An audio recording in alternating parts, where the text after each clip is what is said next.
তৃণমূলের মহিলা সাংসদ যিনি 2 টাকার লিপস্টিক এবং 4 টাকার ফেস পাউডারের জন্য সাংসদের পাসওয়ার্ড এবং আইডি লগইন বাইরের লোককে দিয়ে দেন, তিনিও একজন মহিলা সাংসদ। মনে করি যে ইন্ডিয়া অ্যালায়েন্স যেটা আপনারা দেখবেন যে সেটা শুরু হয়েছিল, একটা বাধা ছিল লালু প্রসাদ যাদব। কি ঘোটালা করেছিল? গরুর খাবার। গরুর খাবার থেকে সেটা মানুষের খাবারের ঘোটালা হয়ে গেছে, খাদ্য দুর্নীতি। তারপর দেখা গেল যে শিক্ষা দুর্নীতি, নিয়োগ দুর্নীতি। আজকে এই বিভিন্ন দুর্নীতিতে যে ধরনের টাকা এই বাংলার কোনায় কোনায় গোজা আছে, সেটাকে রিকভার করতে, ব্ল্যাক মানি রিকভার করার যে প্রসেস, সেই প্রসেস ইডি নিয়েছে। তারই একটা পার্ট অ্যান্ড পার্সেল হলো ইনকাম ট্যাক্স ডিপার্টমেন্টের রেড। আপনারা নিশ্চয়ই জানেন যে কোর্ট খোলা থাকে, হাইকোর্ট খোলা আছে। যদি কোনো রেড ইলিগাল হয়, সেটা ইনকাম ট্যাক্সেরই হোক আর ইডিরই হোক, that person is free to approach court. কিন্তু আপনারা দেখেছেন যে কেজরিওয়ালজি যখন হাইকোর্টে গেলেন, তখন হাইকোর্ট তার রিলিফটা দিতে পারলো না। অনারেবল কোর্ট তো কাগজপত্র দেখেই করে। তাহলে এরকম একটা অ্যালায়েন্স, যে অ্যালায়েন্সের প্রত্যেকটা পার্টনার কোনো না কোনো ঘোটালায় যুক্ত, সবাই মিলে একটা অ্যালায়েন্স করেছে এবং সবাই সবাইকে সাপোর্ট দিয়ে বাঁচাচ্ছে, এই অ্যালায়েন্সের মধ্যে আরো কত কি লুকিয়ে আছে সেটা আপনারা আস্তে আস্তে দেখতে পাবেন। এখন তো this is just the tip of an iceberg. Income tax এত ঘন্টা ধরে রেড করছে, তাহলে বুঝতে পারছেন যে কত ডকুমেন্ট বেরোচ্ছে, বুঝতে পারছেন যে কত সম্পত্তির হদিশ বেরোচ্ছে। যদি একটা লোকের বাড়িতে কিছু না পায়, এই যেমন ধরুন এই রুমটা, এখানে যদি ইনকাম ট্যাক্স আসে, কতক্ষণ থাকতে পারবে? এই মেশিন পত্র দেখে আপনাদের সঙ্গে কথাবার্তা বলে হার্ডলি 10 মিনিটে বেরিয়ে যাবে, কেন এখানে কিছু নেই। কিন্তু যেখানে সমুদ্র সমান জিনিসপত্র আছে, সেখানে তো ট্যাক্সের সময় লাগবে।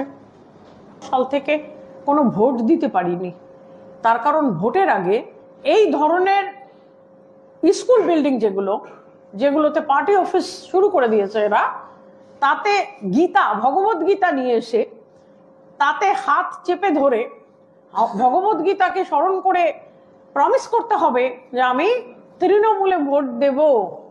আর যদি তা না মানে, তাহলে প্রচন্ড অত্যাচার, মারধর, এবং মহিলাদেরও ছাড়ছে না, মহিলাদেরও মাঝে মাঝে পুলিশের সাহায্যে জেলে পাঠিয়ে দিচ্ছে। আর আমরা আরো কিছু অদ্ভুত অদ্ভুত জিনিস পেয়েছি।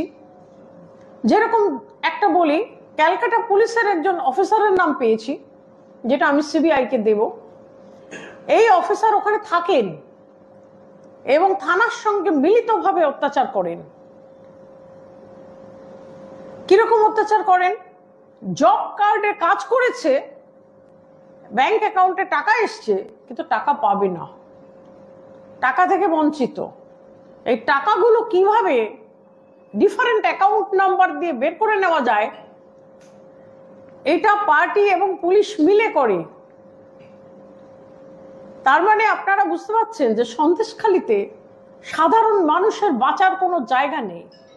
একটা অঘোষিত আনডিক্লেয়ার্ড এমার্জেন্সি চলছে, কেউ কোনো প্রতিবাদ করতে পারবে না। প্রতিবাদ করার সঙ্গে সঙ্গে কিন্তু পুলিশ আসবে, তুলে নিয়ে যাবে, জেল খাটাবে।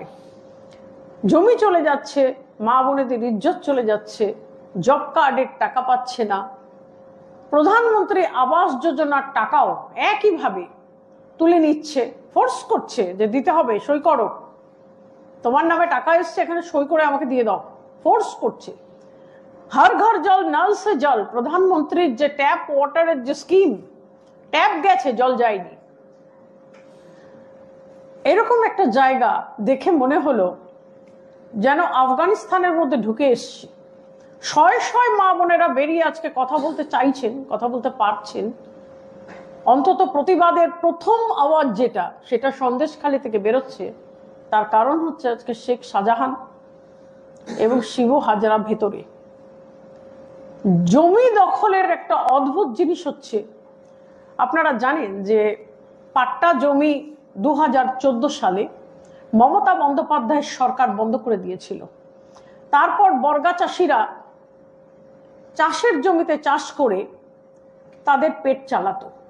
জমি মাফিয়ারা এই সমস্ত চাষের জমি কাউকে বন্দুক ঠেকিয়ে, কাউকে কিছু পয়সা দিয়ে কিনে নিচ্ছে।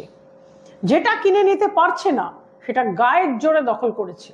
আমরা জেলিয়াখালীর বিভিন্ন জায়গায় গিয়ে দেখলাম যে শিবু হাজরা ভেতরে বলে, শিবু হাজরা ভেতরে বলে আমরা এসে বলতে পারছি আমাদেরকে বাঁচান, কালকে বেরোলে কিন্তু আমাদের শেষ করে দেবে।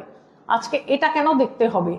আজকে তৃণমূলের মাথায় যিনি রয়েছেন একজন মহিলা মুখ্যমন্ত্রী, তৃণমূলের মন্ত্রীদের মধ্যে নারী এবং শিশু কল্যাণ মন্ত্রীও কিন্তু একজন মহিলা, তৃণমূলের মহিলা সাংসদ যিনি 2 টাকার লিপস্টিক এবং 4 টাকার ফেস পাউডারের জন্য সাংসদের পাসওয়ার্ড এবং আইডি লগইন বাইরের লোককে দিয়ে দেন, তিনিও একজন মহিলা সাংসদ।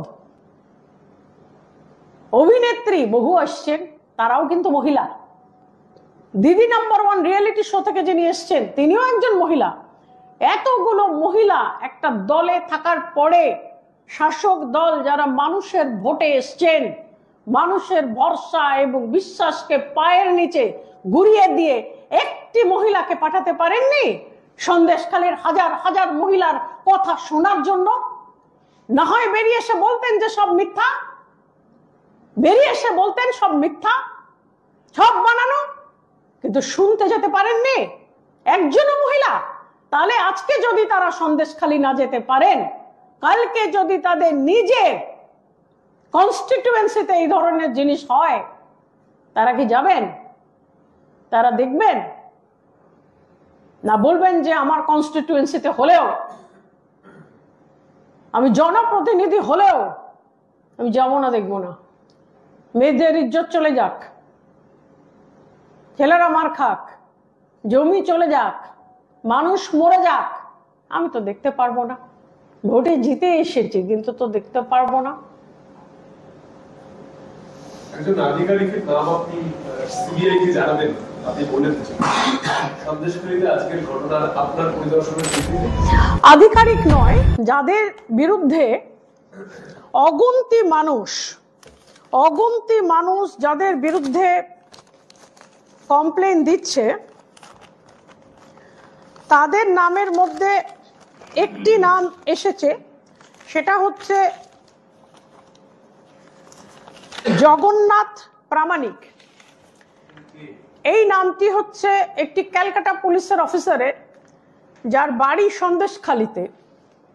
শয় শয় মেয়েরা, একজন দুজন নয়, কিন্তু আমি আবার বলছি শয় শয় মেয়েরা একটাই কথা বলেছে, পরিষ্কারভাবে বলেছে যে সন্দেশখালী ব্লক 2তে যেহেতু 8টা অঞ্চল এবং প্রায় 8000 বাড়ি, তার টাকা এসেছে, বহু শৌচালয়ের টাকা এসেছে, জব কার্ডের টাকা এসেছে, এই সমস্ত টাকা জোর জবরদস্তি করে আমাদের কাছ থেকে তুলে নিচ্ছে এই লোকটি, যিনি পুলিশের লোক, যিনি কলকাতা পুলিশে কর্মরত রয়েছেন, কিন্তু সন্দেশখালীর তিনি বাসিন্দা, পুলিশ আধিকারিক। হ্যাঁ, এবং আমি আপনাদের জানাচ্ছি যে আমরা এই কমপ্লেইনে যাদের যাদের নাম পেয়েছি, আজকে শিবু হাজরা তো একা কাজ করেননি, শিবু হাজারার সঙ্গে একটা টিম ছিল।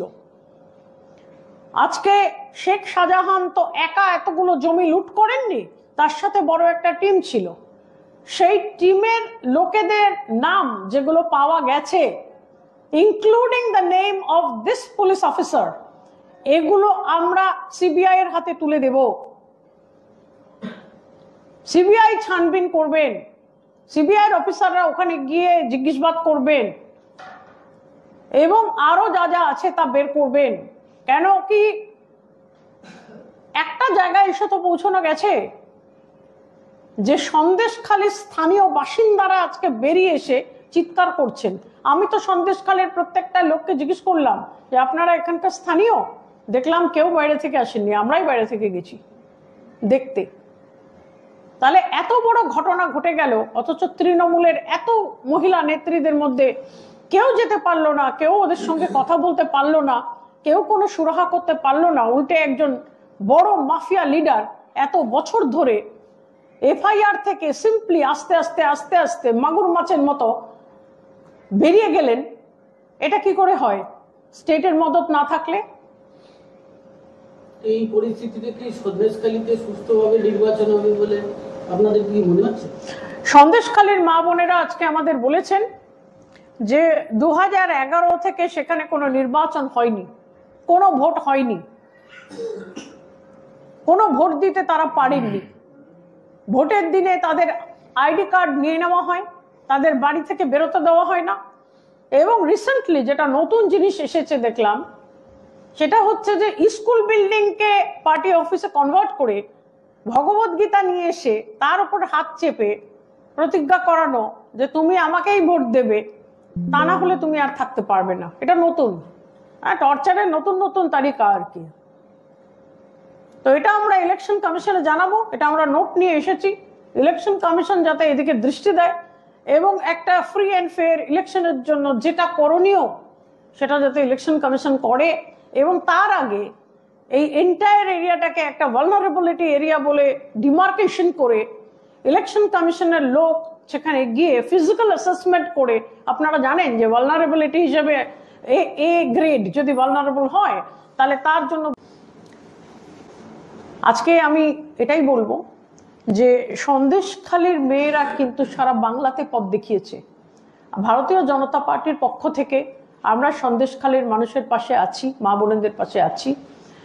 এবং আজকে থেকে এই যে একটা আমরা নতুন যে স্ট্র্যাটেজি নিয়েছি যে ওখানে একটা লিগ্যাল ক্যাম্প আমাদের বসবে এবং আমরা সমস্ত কমপ্লেন, যত কমপ্লেন আছে সবার কমপ্লেন কম্পাইল করে আমরা হাইকোর্টকে জানাবো। এবং আমরা হাইকোর্টের কাছে এটা প্রার্থনা করব যে শেখ শাহজাহান রিলেটেড যেহেতু সমস্ত কমপ্লেন, সবকটা কমপ্লেন একসাথে ইন আ বাঞ্চ সারদা চিটফান্ডের মতো সিবিআইতে যাক এবং একই সাথে তদন্ত হোক।